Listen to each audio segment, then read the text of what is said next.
Today we are going to talk about DAP or Developmentally Appropriate Practice under the subject Principles of Early Childhood Education. This presentation is presented by Group B. The group members are GSMN Kavitha, W.D.M Wickramasiri and S.T. Salini Devmini. In here, we pay our attention on 4 sub-themes.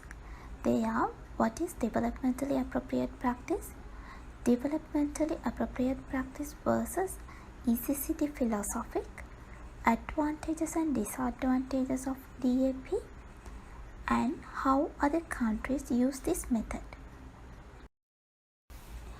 I'm Kavitha, and first of all, I'm going to explain what is developmentally appropriate practice or DAP. DAP is a teaching perspective in early childhood education where a teacher nurtures a child's development, social, emotional, physical and cognitive, based on the following. First one is theories of child development. Second one is what is individually important uncovered through assessment.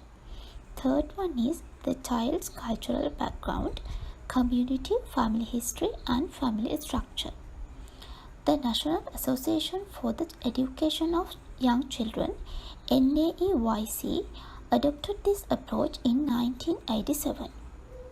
According to NAEYC, developmentally appropriate practice is informed by what we know from theory and literature about how children develop and learn.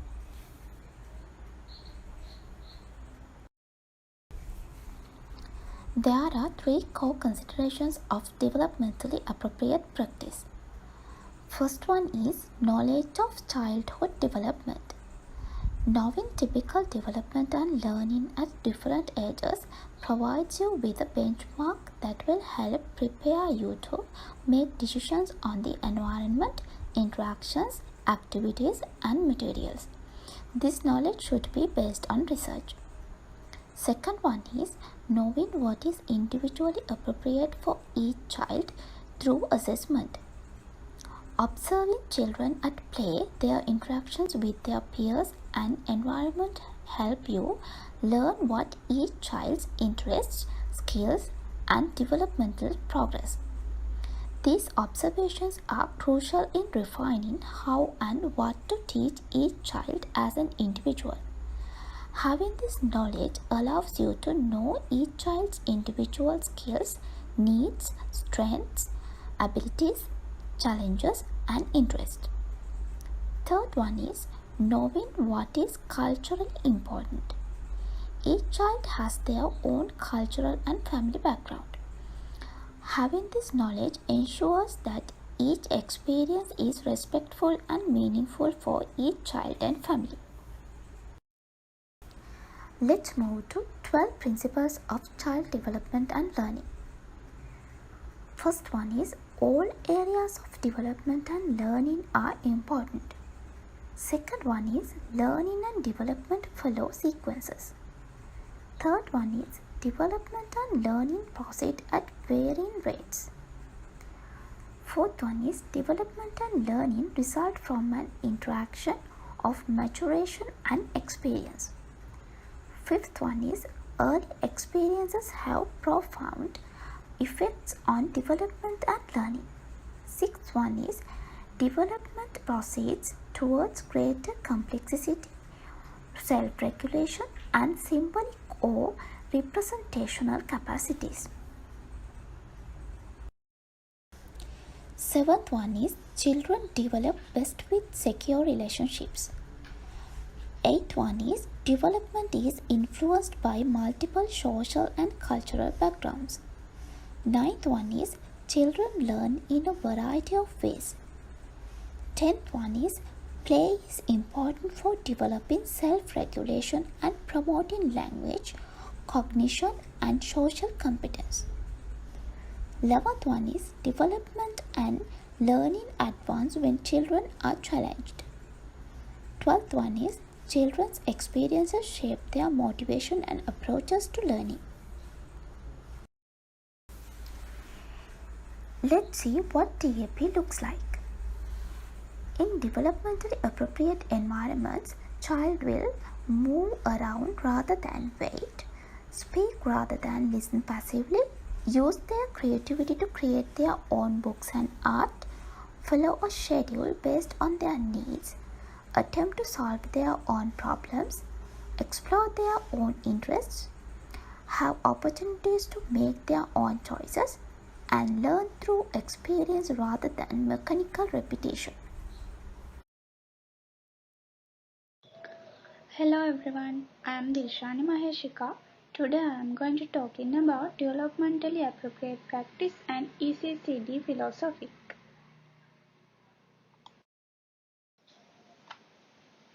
Known as DAP is a teaching perspective in early childhood education where a teacher nurtures a child's development, social, emotional, physical and cognitive based on the following. First one, theories of child development. Second one, what is the individually important uncovered truth assessment. Third one, the child's cultural background. The National Association for the Education of Young Children adopted these approaches in 1981. NAEYC outlines 5 key areas of early learning practices for effective teaching, which include creating a caring community of learners, teaching to enhance development and learning, planning curriculum to achieve important goals, assessing children's development and learning, and establishing relationships with families. Developmentally appropriate practice is informed by what we know from theory and literature about how children develop and learn. What is ECCD? Early Childhood Care and Development System refers to the full range of health, nutrition, early education and social services programs that provides for the basic holistic needs of young children from the birth to age 6 to promote their optimum growth and development. And also we can see component of development appropriate practice and component of early child care and development. Let's see what are the components of development appropriate practice. The DAP has a 3 component. First one, knowledge about development and learning, knowledge about individual in children, and knowledge about the social and cultural context where children go and learn. Okay, let's see components of ECCD. Early childhood care and development has 4 components. Early learning, early care and development, early learning family support, special needs, early intervention and health mentally, health and nutrition. Early learning, early care and education opportunities to nutrition environments where children can learn what they need to succeed in school and life. Family support, economic and parenting support to ensure children have nutrition and stable relationship with caring adults. Special needs early intervention, early identification, assessment and appropriate services for children with special health care needs, disabilities or development delays. Health mental and health nutrition, comprehensive health services that meet children's vision, hearing, nutrition, behavior and oral health as well as medical health needs. And also early childhood, particularly the first 5 years of life, impacts long-term social, cognitive, emotional and physical development. Health development in early childhood helps prepare children for the education experience of kindergarten and beyond. Now I am talking about why is important DAP. A top priority for early childhood educators is to teach children to read using developmentally appropriate practices while incorporating foundational concepts into lesson helps teachers differentiate instruction, engage students in the learning process, and increase achievement of all children. While students are treated as unique individuals, all practices should be appropriate to the child's age and development stage and build on previously taught concepts. Why is important ECCD? Children's early experience the bonds they form with their parents and their first learning experiences deeply affects their future physical, cognitive, emotional and social development. Optimizing the early years of children's lives is the best investment we can make as a society in ensuring their future success. These are the key practices of high-quality early childhood inclusion. Adaptation of spaces, materials and equipment. Adult involvement in peer interactions. Adults' guidance of children's free choices, activities and play. Conflict resolution, membership, relationships between adults and children, support for communication. Examples of developmentally appropriate practices. Provide age-appropriate and culturally appropriate materials. Example, infant, toddler, or preschool. Have materials and equipment and children's height. Example, chairs, bookshelves, activity shelves. Spaces should accommodate movement of children. Have play area that provide manipulative puzzles, music and movement books, dramatic play, blocks, physical materials for large muscles. Example, push toys and sensory materials, sand and water. Frequently change materials and equipment to reflect children's interests and needs. Now I am talking about how to implement DAP. Ongoing observation about the child's unique skills, progress, interest, resources and need is that the heart of individualizing the curriculum. Some of these strategies include recording children's behavior to identify current functioning and emerging skills, communicating with parents and other caregivers about behavior in the home and other settings, identifying different ways children learn and expanding the experience to incorporate different learning styles, and modifying the materials, experience or environment to encourage new skills. These are the key practices of high quality early child inclusion: adaptation of spaces, materials and equipment, adult involvement in peer interactions, adults' guidance of children's free choices, activities and play, conflict resolution, membership, relationships between adults and children, support for communication. Let's see DAP teaching strategies and ECCD teaching strategies. DAP teaching strategies have 5 guidelines. First one, creating a caring community of learners. Second, teaching to enhance development and learning. Third, planning curriculum to achieve important goals. Fourth, assessing children's development and learning. Fifth and lastly, establishing reciprocal relationship with family. Now let's see what are the ECCD teaching strategies. Appropriate supervision for younger children in preparation for early childhood education is necessary for these pre-K teaching strategies to work. First one, set appropriate goals. Second one, make sure the activities are safe. Be sure the child has valuable work, not just busy work. Be patient even when a task is taking longer with a helper. Thank you. Okay, I am Salini Devmini. Now I am talk about advantages and disadvantages of developmentally appropriate practices. What are the advantages of developmentally appropriate practices? It reduces learning gaps, increases achievement for all children, and allows students to share and engage in the learning process while they solve their own problems as they learn new information. Developmentally appropriate practices are proven in research to help children succeed.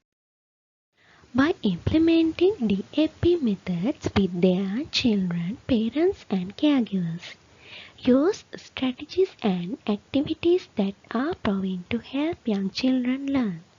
Use hands-on learning activities to help young children develop practical knowledge and skills.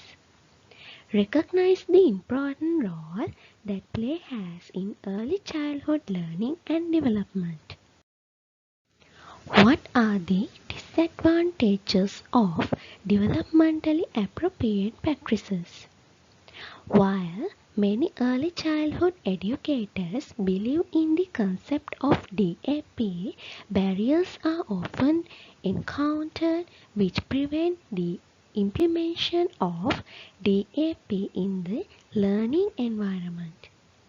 In order to provide children with a DAP learning environment, teachers must first recognize and understand that their barriers exist. Some disadvantages are differences in beliefs, untrained educators, a system that does not or is unable to provide support or materials that promote a DAP learning environment. Okay, now I would like to explain about how other countries use this method. Japanese nursery and kindergarten teachers practices regarding developmentally appropriate practices. This study explored Japanese day nursery and kindergarten teachers' beliefs and practices regarding developmentally appropriate practices. Data were collected using in-depth interviews. Teacher interviews provided insights into the nature of the child care and education system of Japan. 6 themes emerged from the analysis interviews. First one, play is learning. Second, physical and social development is of most importance. Third, the teacher is an observer, facilitator and role model. Fourth, assigning roles and tasks is common in every classroom. 5. Individual and group activities are interchangeable. Teachers' beliefs about developmentally appropriate practices in Saudi Arabia. Since the first release of NAEYC's guidelines, DAP has received a lot of attention from childhood professionals in the United States. Internationally, many countries have also shown a growing interest regarding DAP, yet interest in DAP is new to the Saudi educators. The purpose of this study was to explore preschool teachers' subjective beliefs towards NAEYC's guidelines of DAP in Saudi Arabia, one of the most conservative Middle Eastern countries. Q methodology as a mixed methods approach was used to study 37 preschool teachers randomly selected from 5 preschools in megacity. The participants sorted 50 cards with examples of DAP and developmentally inappropriate practice, or in contrast statements which represented perceived importance of the practice to the sorter. To analyze the data, a principal components analysis with varimax rotation indicate four main components regarding the beliefs of Saudi preschool teachers as they relate to DAP's guidelines. The four main perspectives that emerge from the analysis show a dominance concerns among perspectives that fit equability within the DAP framework regarding the best practice of early childhood education. My last topic is beliefs about the importance of use of developmentally appropriate practices among early childhood teachers in India. A total of 178 Asian Indian early childhood teachers working in various early childhood classrooms in the southern part of India participated in the study. The teachers filled out a questionnaire to determine their beliefs about the use of developmentally appropriate practices. The questionnaire contained 62 statements with 5 subscales. This is the end of our presentation. Thank you everyone.